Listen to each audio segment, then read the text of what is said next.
It's Tuesday, November the 15th, 2016, and this is your Barbados Today Evening Update. I'm Emmanuel Joseph. Thanks for joining us. We begin with this news just coming to hand.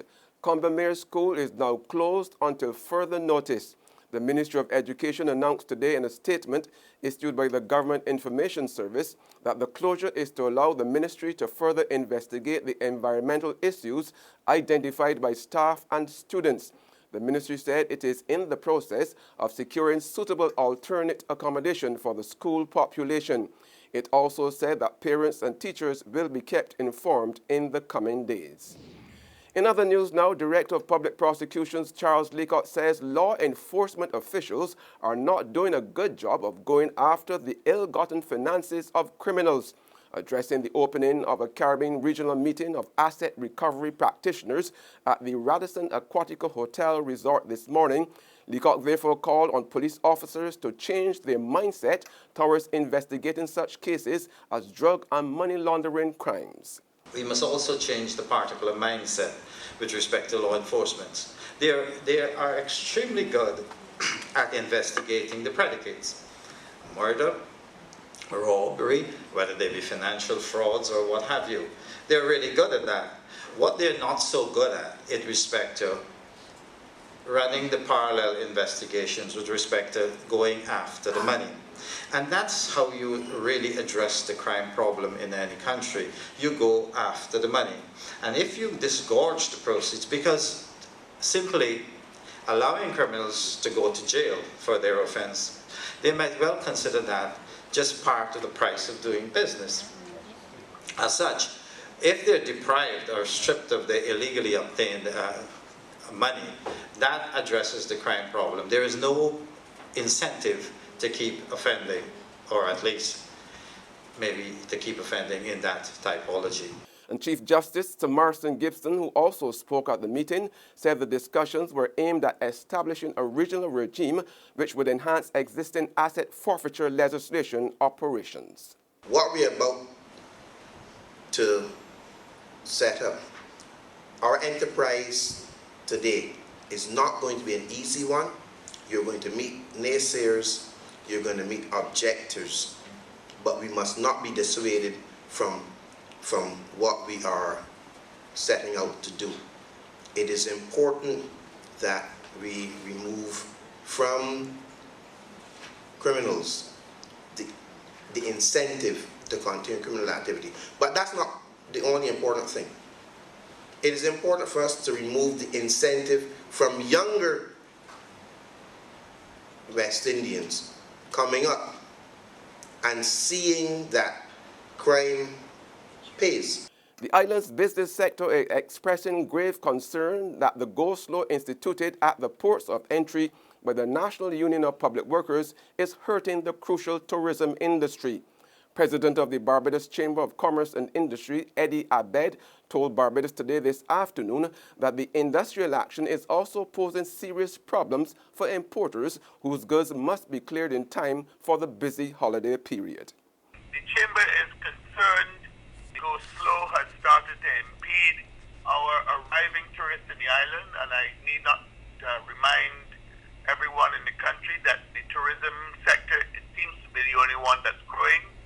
So one dare not kill the goose that lay in the golden egg.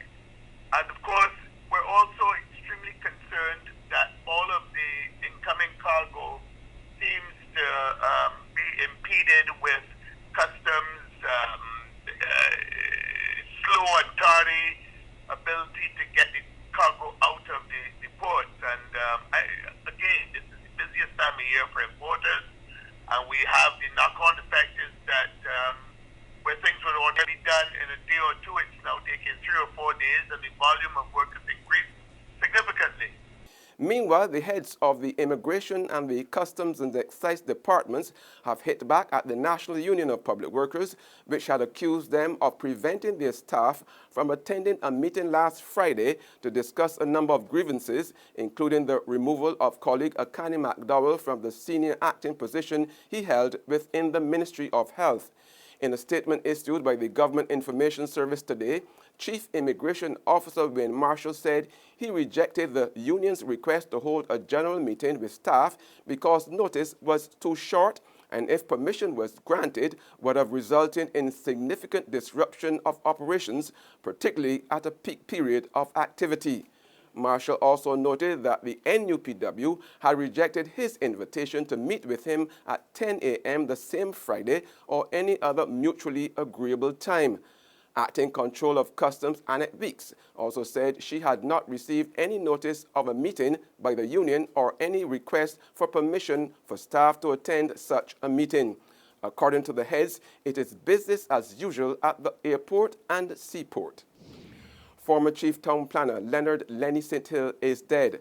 The forthright St. Hill was one of the people who had weighed in on the government's controversial agreement with Cahill Energy to build a waste-to-energy plant in St. Thomas.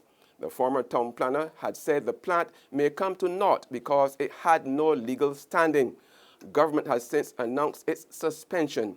In paying tribute to St. Hill, founder and owner of Jose y Jose Liquid and Solid Waste Management, Inc. and Recycle Barbados, Anderson Cherry said he was saddened by St. Hill's passing. Cherry said St. Hill was his consultant on town planning matters. Mr. St. Hill is a very knowledgeable guy and a very important guy with us at Project Recycle. I'm very saddened to hear the passing of Mr. St. Hill.